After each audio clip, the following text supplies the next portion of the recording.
What I saw when I turned 50 years old was a big gap in the information being delivered to men over 50. What I believe, there's a lot of lies being told to men over 50. And I wanted to come in and tell people the opposite. Tell men over 50, it's not too late. You're not too old. You should never give up and quit. You can certainly have the body of your dreams, because we've bought into all of this other stuff just because we're hearing it from the news. We hear it from people who don't know any better. So Clark, man, I've been following you lately, and you're a retired Marine. You've appeared on 130 fitness publications. You're considered to be one of the best fitness guys out there, the most trusted fitness professional. Where did this all begin for you? Let's start with that question.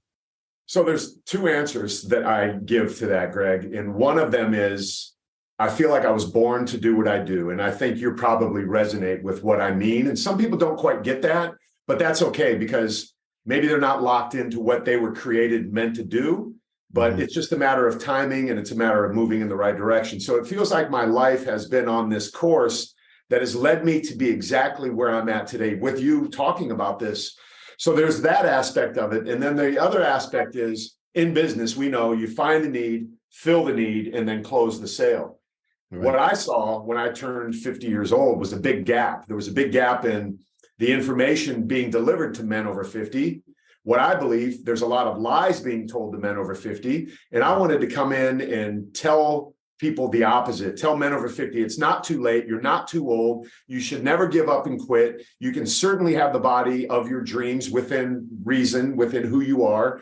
And share that message, because we've bought into all of this other stuff just because we're hearing it from the news. We hear it from people who don't know any better. So I wanted to be the voice of reason, and because of the way I look, and fortunately, I've maintained a lifestyle to lead me to this place that 60 years old, I can be in that position where guys can look at me. And then when they see me and they have this connection on the spiritual side that I talk about, it really comes together. And people are like, wow, this dude's different. There's something unique, special. I'll say it. There's something unique and special that makes him want to be the guy that I want to do this work with. Yeah. Well, I mean, you're authentic and you're genuine, right? I mean, you get that instantly. So, I mean, let's just talk about some of those lies. I mean, I could think of one, which is, I'm into dad bods, right? And then all of a sudden it became okay or fashionable to be overweight, to be out of shape, to be out of breath, and the dad bod. So what are some of the other myths and lies that men over 50 have been told? So one of the biggest things that I see online all the time is people saying that every man after the age of 30 will decline in his testosterone levels by 1% every single year. Mm-hmm. So if that was the case, I would be sitting here as half the man I used to be at the age of 30, right? Mm-hmm. So if I went down 1% every single year to the point where I'm basically, if I round up, I'm 60, I'm 59, 60 in October, mm-hmm. I would not have been able to go to the gym.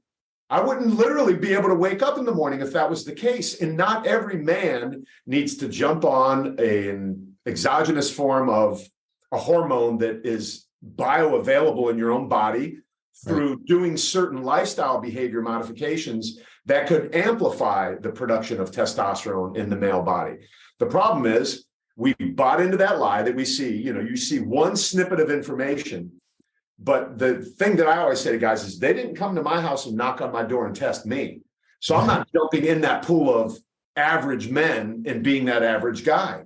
Right. I want to maximize every opportunity I have to live a life that is optimized. And I think a lot of men are missing that, because that's one of the lies they believe in. So they lump themselves in with the average, and then they don't do all of the things that would be conducive to increasing testosterone naturally, because they've opted for something quick, a quick fix. I was going to ask you about HGH and testosterone and that type of treatment. I actually recently went through a bunch of testing, functional medicine, and you get your panel, right? And one of them is testosterone. And the reason I went there originally was I was chatting with a couple buddies, and they're like, "Yeah, you could get the pill of life." And I'm like, "Well, what is that?" They're like, "It's they measure your hormones, your peptides, your testosterone, and then they do HGH, human growth hormones, and replacement therapy, right?" And I was like, I'll take some testosterone, because back to the myth that you were just talking about, I was like, well, I'm 45 years old. I'm obviously I've reclined in testosterone and hormones as we've gone through. Anyway, it turned out like I'm completely maxed out, right? And the doctor was like, I can't give you any. And I was like, come on, what would it look like, right? But what are some of the ways you were talking about naturally we can start to replace and build up that testosterone? What are some of those ways? So I teach 5 principles to the guys that come and coach with me. And the first one is what we had talked about when we started having this conversation is mindset. You have to believe that it's possible first and foremost, because if you buy into the lies, and they're not all lies, right? They're just general statements that don't apply to everyone, especially not me. So if you adopt that attitude and that mindset that right. I am not going to be that guy, I am going to do the things necessary. So the next thing would be your meals, right? So it's mindset, meals, which some people refer to as nutrition. What food are you eating? Is the food that you're eating conducive to boosting your hormone levels naturally? Because this is what I tell everyone. Food is the most powerful drug that you'll ever right. ingest.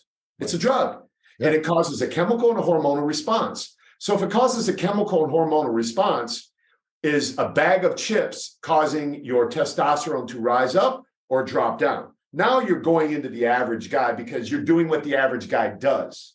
Right. So I'm trying to create a separation between a guy that really wants it and a guy that's just going to accept getting older and being that guy that's in that study. Mm-hmm. So then the next thing, so it's mindset, meals, movement.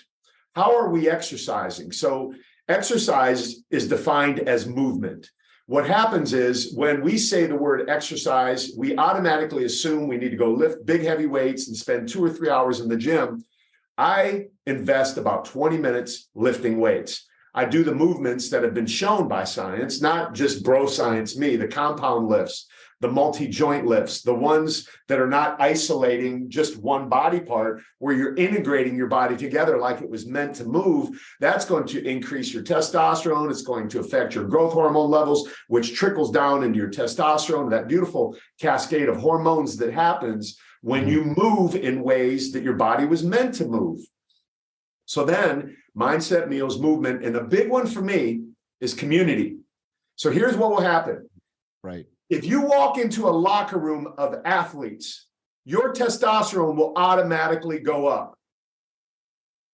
Period. That's what NFL guys miss the most. They don't miss the games as much as they miss the locker room. And the locker room is what causes them to rise up and compete. If you are in that environment and you compete, your testosterone will naturally rise. Well, Clark, I'm 50 years old. I'm never going to compete again. Why not? I'm not saying go wrestle or go play tackle football. I'm saying get in a supportive community of like-minded people, because the opposite is true as well. If you go around and hang around a bunch of women, your estrogen is going to go up. Correct. Men sync up just like women sync up with their cycles. Men have cycles no differently than women have cycles. Right. So it's mindset, meals, movement, community, and integrity. If you live your life with integrity in multiple ways, integrity in the sense that we understand it, like, are you a good person? Are you not cheating on your wife? Are you not cheating on your taxes? Because all of that stuff will have some sort of effect that has to manifest somewhere in your life. And it's usually stress. So what is the number one killer of testosterone other than being fat and overweight? It's stress. Mm-hmm. It's stress. So having a life of integrity, and then when I'm coaching you, being a man of integrity as it relates to reporting to me. So Greg, how did you do yesterday? You give me, so what I have guys do is report to me on a scale of 1 to 10 in those 5. If they're above a 7, then we're good. I don't need to talk to you. But the minute you dip below in any one of those, you and I are having a conversation and we're raising that up. So it's not one single thing that kills your testosterone, and it's not one single thing that will raise your testosterone. Right. It's a multi-pronged approach that is necessary consistently to get to where you want to go. Yeah. And it makes so much sense. I mean, as you were talking about community, the first thing I thought, so I moved down to Costa Rica, close to 2 years ago. We came for a working vacation, and it's during the summer, going to bring the kids here. We're going to spend a couple months here. Everything was remote and, virtual anyway. So just working here. Anyway, we decided to extend. During that extension, we burnt the boats, we sold everything, we moved here, and we decided to raise the kids here. And it's been an incredible decision, and probably one of the best decisions we've made as a family. But back to community, you live in a very healthy environment. Everyone you're around is active and competitive and eating well. And the environment very much helps. But I was coming out of Canada, right? So I get down here and you look around, you're like, geez, everyone's ripped. Everyone's super healthy, right?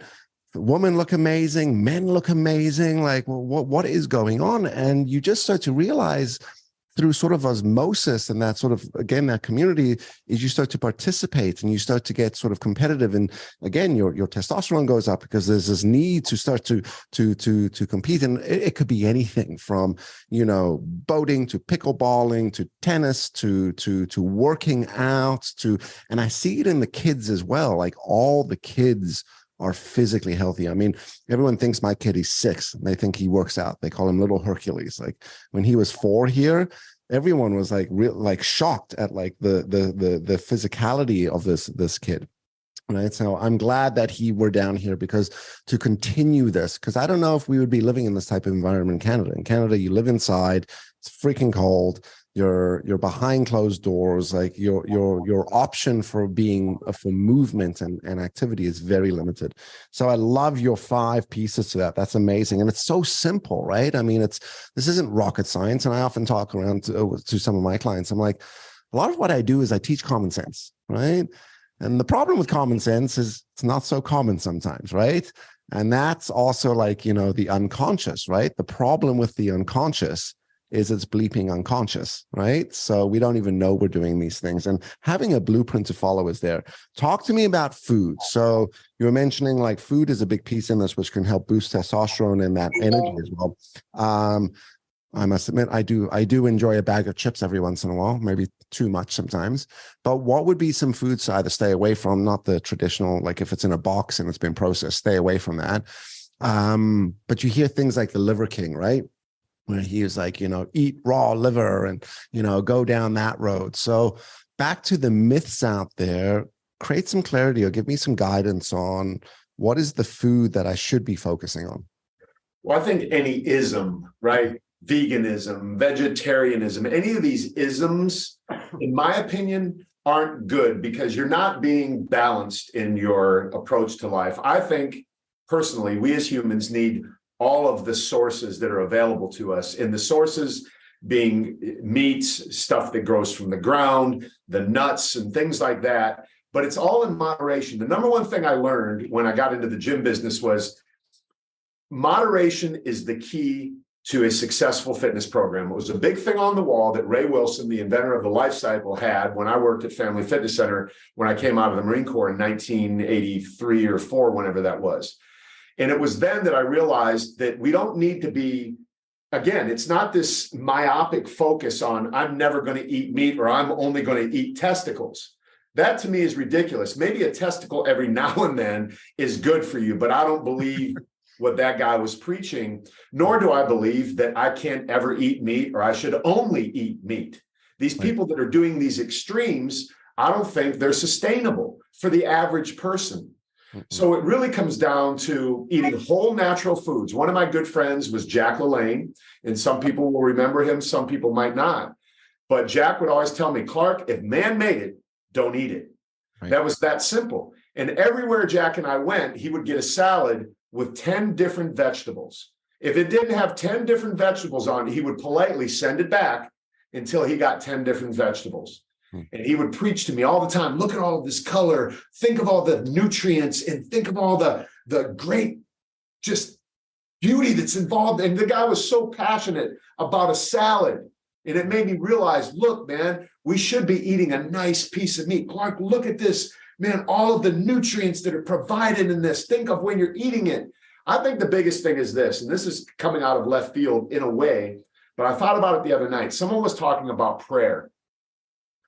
And what happens, prayer before food was meant to transition you into this eating mode, right? It's, of course, we give thanks and all of that, but I believe the bigger reason is we have a separation between busy life and eating food.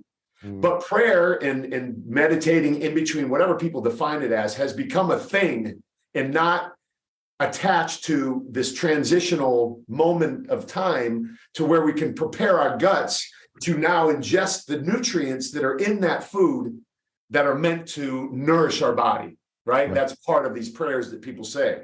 So people will do it at dinner just to look good or whatever. But if we could get back to really having a moment where we say, okay, I'm going from a busy life to putting this food in my body that's going to nourish me to be strong and healthy. I think that's the biggest thing right there. Right.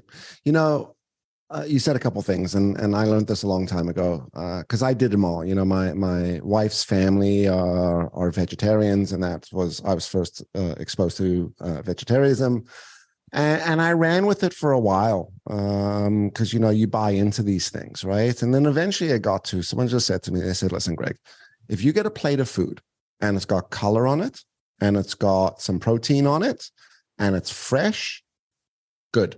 That's all you need to worry about when it comes down to food. You know, all of these things that you're trying to do and these things you're following, none of them work. At the end of the day, our ancestors have been eating in a specific way, in a pretty simple way, and it was fresh food and usually came after some sort of, you know, activity, right? You had to go hunt the thing down and whatnot. And yeah, everyone's today is pitching and like, you know, harping their specific diets on what's going to make a big difference, right?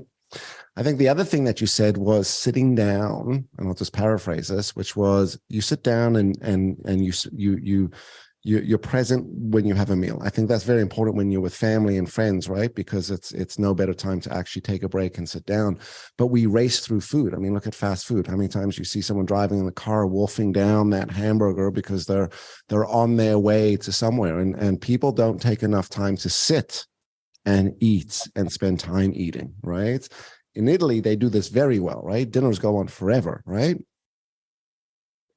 Well, you look at, we talked about community and you talk about Italy. So Sardinia, right, is one of the blue zones. Correct. In blue zones are community driven. Right. So I was in Okinawa for a year as a Marine. So just that, right? They sit down, they're together in a community. They've harvested the food, like you said, and they don't even necessarily exercise in a lot of these blue zones, but their exercise is creating the food. It's growing it, it's harvesting it, it's tilling the land, it's doing all of these sorts of things. And you hit the nail on the head there with the fact that we're in a rush, and I am guilty of that. I will be the first to admit that, and I always blame it on me being a Marine. I was a squad leader, so I was the last one to eat, and you had X amount of time to scarf that food down. Well, I've had 30 plus years to get over that, right? That's an excuse. And this is me talking to myself right now, like, Clark, you really need to slow down, because I'll find myself standing up at the kitchen when there's a beautiful table there that we spent a lot of money on to sit at. It is a storage unit for all of our stuff when we come in. Right. So I don't want anyone to think that I'm any better and they're any worse, because you've admitted some faults as well. We're here trying to say, look, we understand where people are coming from, and we are also in the process of becoming better humans. Right. And to your point, I mean, it's not that like one is this perfect human being. I've said this a lot, actually. I've effed up everything. So I've got a pretty good understanding on what you shouldn't F up on, right? So take it from a little bit of the trials and the errors and the working through to figure out what works and what doesn't work, right? Talk to me about mindset. And I want to break this into two categories. So the men 50 plus, talk to me about what's the most common mindset that you see with these guys, and then guys 30 and under, because I was actually watching one of your posts recently and you were talking about like, while you're really focused in 50 plus, you're seeing that there's like, you know, these guys, males under 30, which need a lot of your help and a lot of your guidance and coaching and programs. So let's start with the mindset. So what is the typical mindset that you see of guys 50 plus? And when I say mindset, is it weak men? Is it woe is me? Is it I can't do this, or I'm too busy? What are some of the common things that you hear these guys saying? Yeah, they're certainly not weak men, because the reason they ended up in the position that they're in is because they've worked hard to provide for their family. They've built businesses, or they've worked at corporations, and they put themselves on the back burner. So suddenly they find themselves from being this high school football star, or maybe even a college or an NFL guy, in many cases that I've had the privilege of working with, that it's too late for me. Like, I used to be that guy, but look at me now. So Clark, it's too late. You know, my knees hurt. I got this and that. And I have to convince them and help them understand that it's never too late. You could be 90 years old and start a fitness program and get benefit from it instantly right away. So that's the number one thing. Or the opposite is, well, I can do this in 2 weeks, so I can get right back to it. It's like, no, no, no. How long did it take you to gain that 50, 60, 100 pounds? We're not getting it off in my 12-week program. That's getting you in the door. You need to be with me for a year. So this is the long haul. And then I guess the other thing too is that they can do it on their own.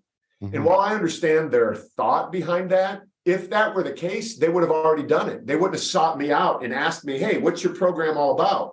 I'm interested because I don't look or feel good. I'd like to look like you, or I'd like to look like I did when I was younger.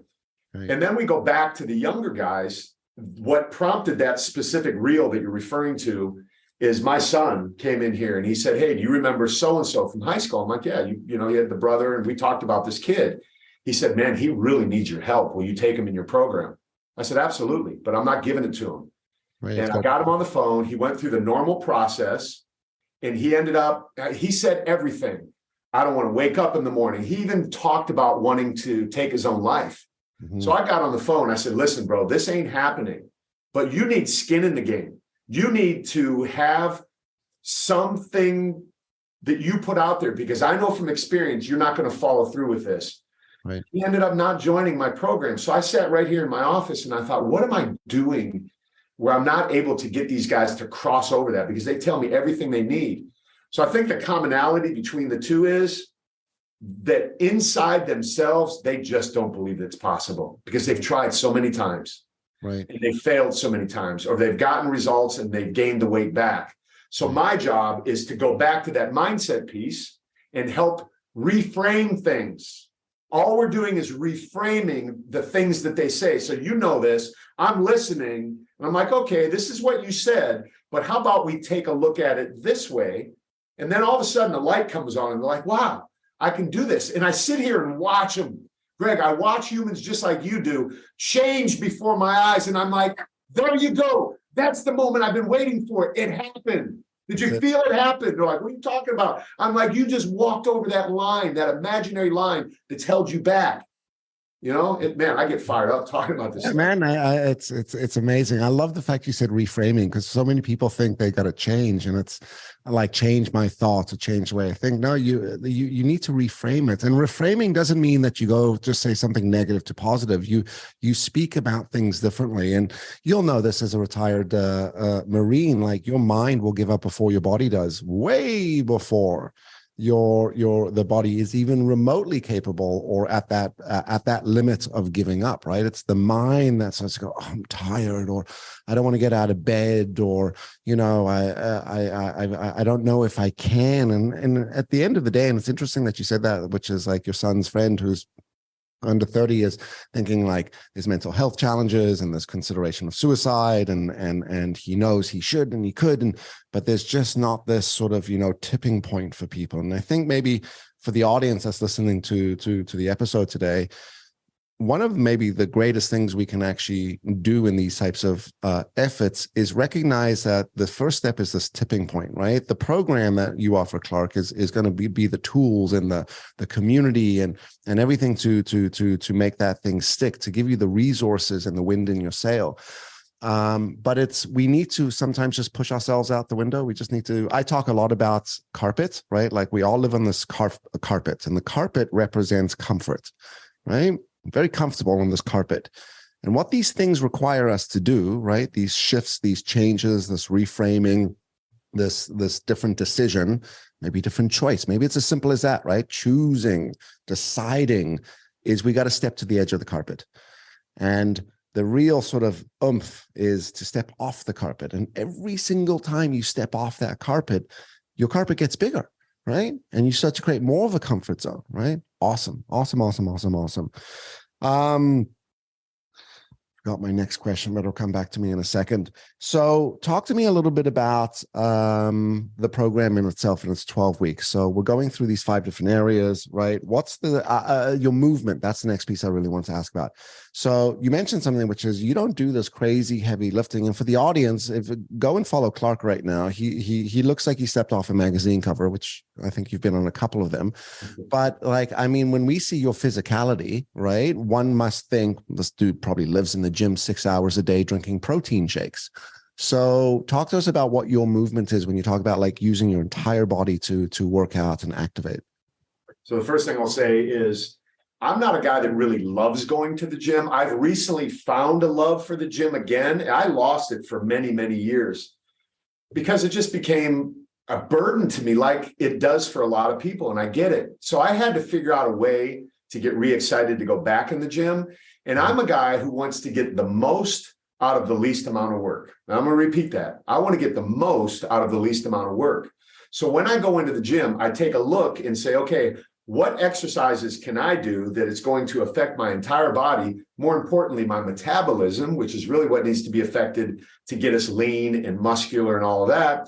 So you do these complex movements. Squatting would be one of them. Most people in our Western culture cannot squat to the floor. So I'm going to do a Reels video about some basic things that we lose after a certain age because we're no longer doing those things. But if you look in any third world country, you will see people squatting down all the time. People in the United States cannot do that. No. So if you squat, you're going to get stronger. If you do deadlifts, right, like we're just picking something off the ground. If you do a pull-up, if you do a jumping jack, I have something that I did on TikTok that got me pretty famous on TikTok. It's called 3 moves, 3 minutes. So I would do 3 exercises for 1 minute each. And I had a bunch of trolls saying, Clark, you really expect people to get in shape 3 minutes a day? And my answer was, yes. Yes. You don't think that if I have someone who is not fit start moving and I have them doing jumping jacks, they're working their lymphatic system by jumping, they're articulating their joints through ranges of motion that they haven't in a long time. They're coordinating movements. Your body will react to that instantly. So you do 3 exercises for 1 minute. I could wear a lot of people out, more people than I could wear out that would make it. Right. So these are the types of movements that we want to do.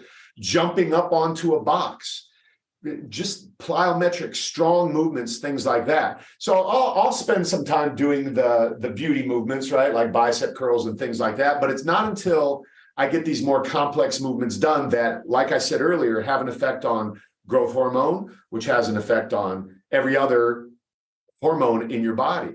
So those types of movements, you could go in and do, if someone went squats and bench press only, squats and bench press, that's it. You absolutely would change your body.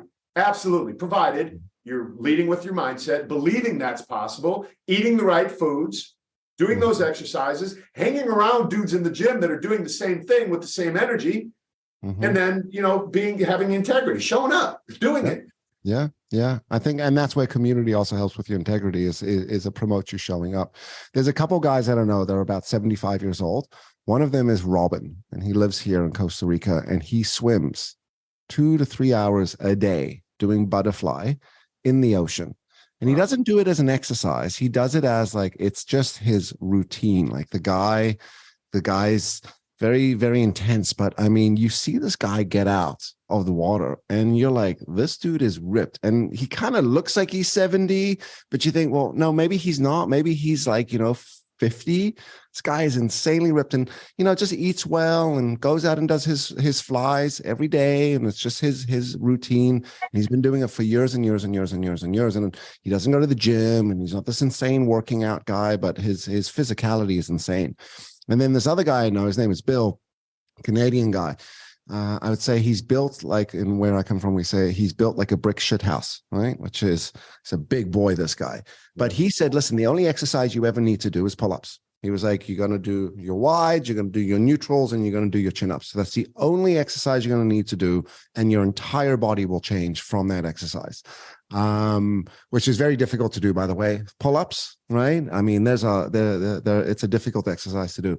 But both of these guys, I look at them and I'm like, you're not in the gym 9 hours a day. You're not drinking protein shakes. You're just following some really basic movements that work. So I love the fact that you said things like squats and deadlifts and bench bench press, because we don't need to complicate things too much. And the first exercise I ever learned, because I wrecked my back, was I was working out with a trainer. He says, okay, we're going to start you on squats. And I'm like, I've blown out 2 discs. And I'm like, are you mad? I'm like, there's no way I could do it. He was like, the most important exercise you could do is squats, right? It's going to get everything firing that needs to fire in order to start to fix your back. And it's true. And the other thing that fixed my back was swimming. What's your thought on the water and exercise and swimming? So the first guy's name was what? The Robin. swimmer? Robin. Yeah. So I can promise you that that is Robin's meditation time, where he goes in and just the act of whoosh, whoosh.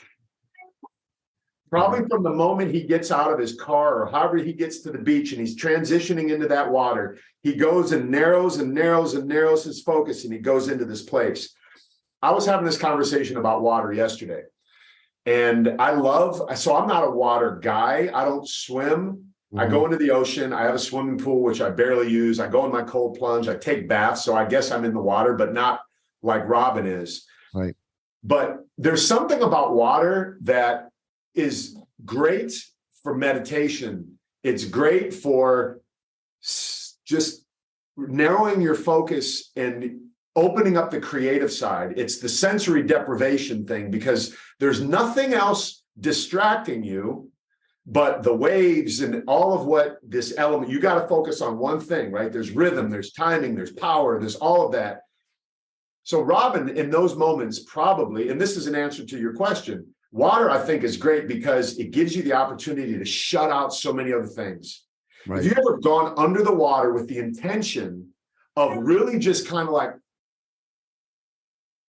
I went in my pool, actually, I lied to you just now. I went in my pool the other night in the dark because I wanted to have this moment, I was in my cold plunge first and I had a great like meditation.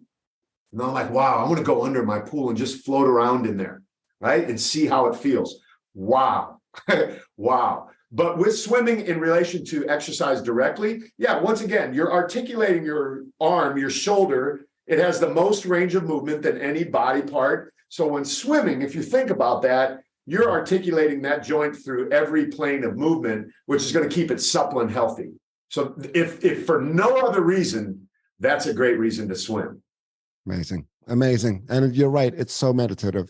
I used to be a big swimmer. I still swim, not as much as I used to, but it is, it's a great way to meditate. And I love the way you described it, that sensory deprivation underwater, right? Which is just super cool. And by the way, I've been in my pool, I think once in a year and a half as well.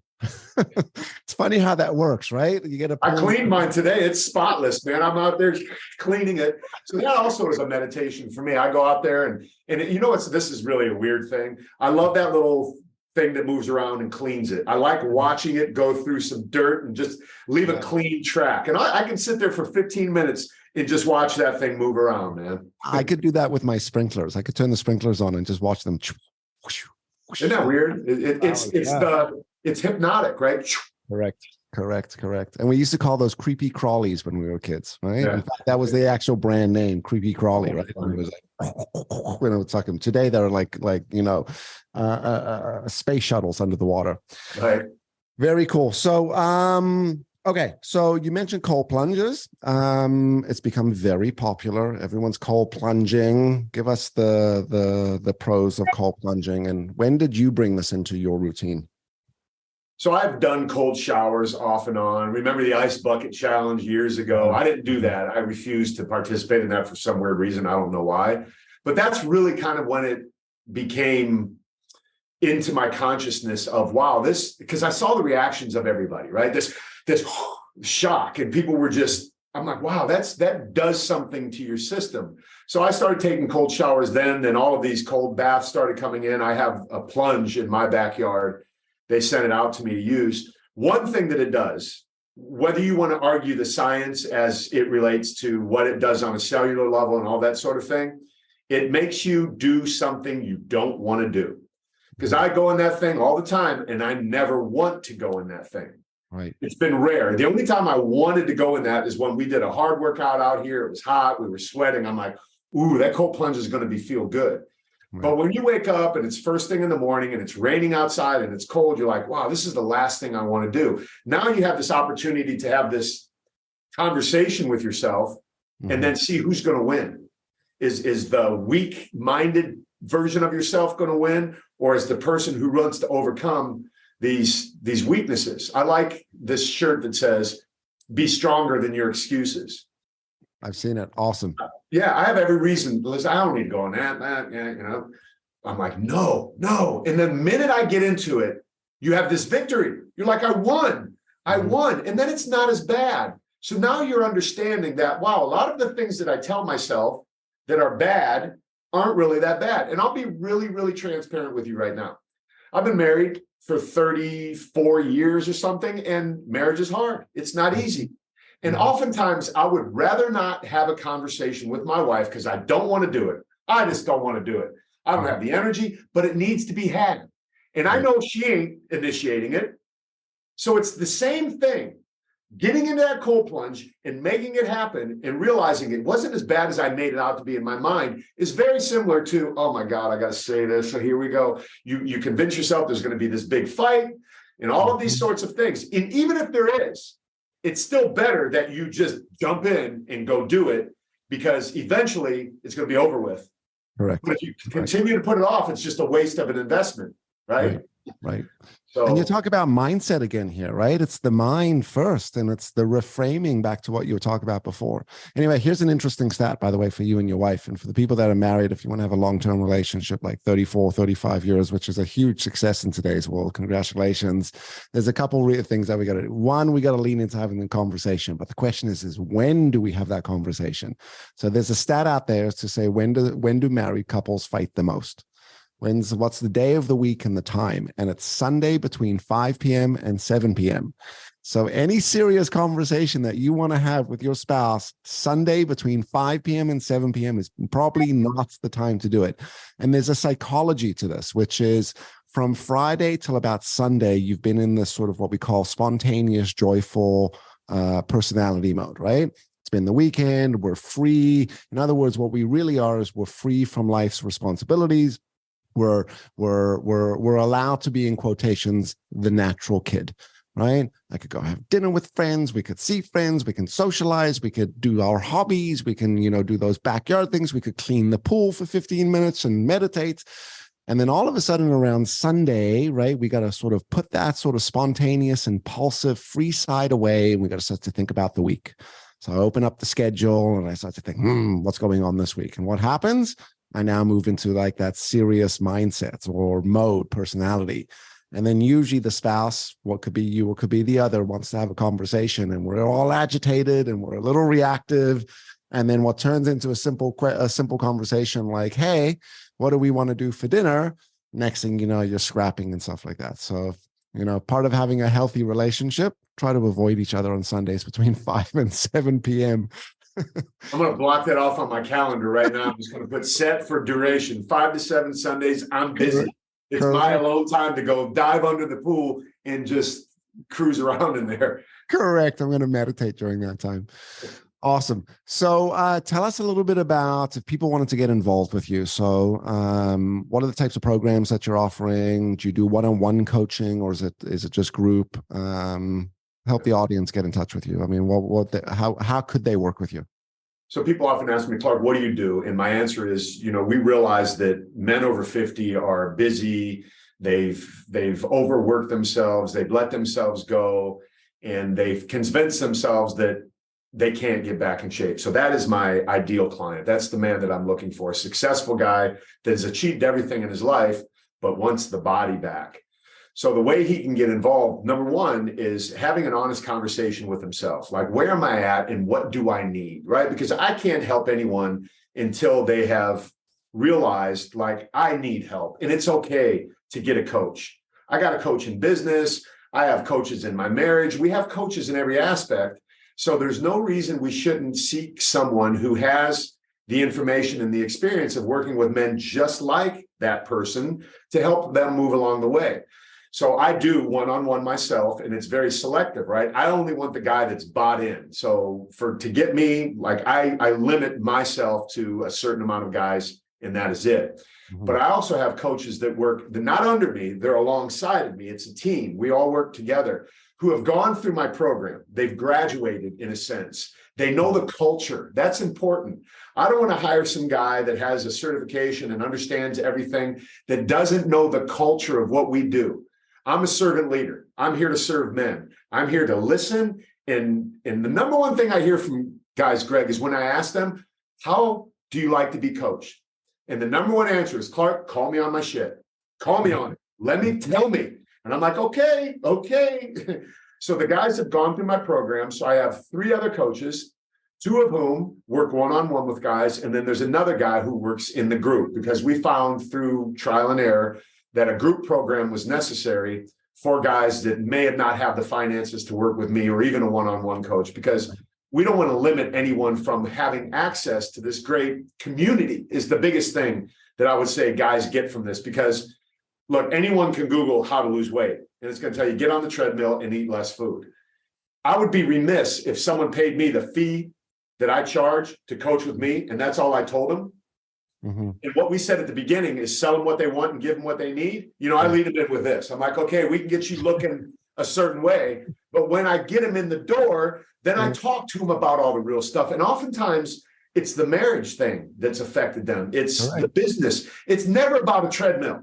Right. So my program is more than what guys think it is when they first see it. So we go all in. And when I have Zoom calls with guys, we really get down to the nitty-gritty of life, and we find out the reasons why they've self-sabotaged. The amount of times I've heard that statement is unbelievable. Every man is self-sabotage. Oh, Clark, I self-sabotage. After 7, I self-sabotage. I'm great. I'm like, okay, we need to figure that out. And telling you getting on the treadmill ain't helping you with that. Let's get to the bottom of this. And that's the gifting part of what I've been called to do, right? That's something that you it's been put in me, and guys trust, trust, right? And so there we go. Right. You know, you just said something there, which was, you know, men will say things like I'm self-sabotaging, and it becomes not a limiting belief. That becomes their trigger to not do something, right? It's reinforcing some of those old patterns. Some of the things I teach in emotional intelligence has something to do with neurological pathways. There's neurological pathways for everything, right? Including the way we feel and operate and stuff. And when you, and I do this in emotions, when you say things like, oh, I shouldn't be upset, I shouldn't be angry, all you're literally doing is reinforcing that neurological pathway. And if you run that neurological pathway long enough, it's going to become a neurological highway. Not only are you going to think it, you're going to feel it, you're going to believe it, right? What do we know about neurological pathways? They don't break. But what their brain does do is it develops new neurological pathways. And that's what you're talking a little bit about reframing. So reframing those words, I think, is super, super, super important. I love what you were talking about on your group stuff. I actually saw that more important than your one-on-one work that you do with people, which was that group provides the community, right? That the SEALs do this together, right? It's like, you know, if you look at SEALs training, you think they're making individuals standing out by themselves. They're actually not. Like in the water, they've all got their arms locked. And the psychology is I'm holding you up and you're holding me up. And that's the whole concept of this, the swim buddy, right? Every successful organization is based on community. The church is based on community. NA, AA, the Navy SEALs, the United States Marine Corps, Jenny Craig, all of these things. So here's an example of my community. This is just, I mean, look, we got a meal there that's posted. We got this guy right here is one of my coaches that graduated. His life has absolutely changed. We got guys checking in from all around the world, and they're just encouraging each other. And I sit back as a coach that's just overseeing all this, and I'm like, go, let's go. And then there are times when the coach is lacking, and I pop on this and I'm like, let's go, you know? Right. So it's everybody is affected in a positive way, because the opposite is true as well, right? You hang around a bunch of, we'll call them losers. You're going to be that next, we know these old sayings, you look at the 5 people you hang around with, it can determine you. It's true. It's true. Right. I've got a better one. If you know, my father used to say this to me, if you hang around with shit, you're going to look like shit, you're going to smell like shit. Bottom line, right? And I did an interview with his name is Nick Kay from he's got a podcast and does a lot of posting. Awesome dude, also a retired Marine. and talks a lot about your network is your net worth, right? So we want to play with better golfers and all that stuff. I just actually want to say there are statistics out there, by the way, for male leaders like CEOs that are running organizations. The success of their organization is also not dependent, but has a lot to do with their physical health and emotional and mental health, right? Which is when you see a CEO, a male CEO, and not to take away from females, but a male CEO who is physically healthy and fit, there is a good correlation between the physical health or the health of that organization as well. Because leadership, once again, by mindset, it's role modeling and it's behaving and it's what you do. And if you are healthy, you're making healthy decisions.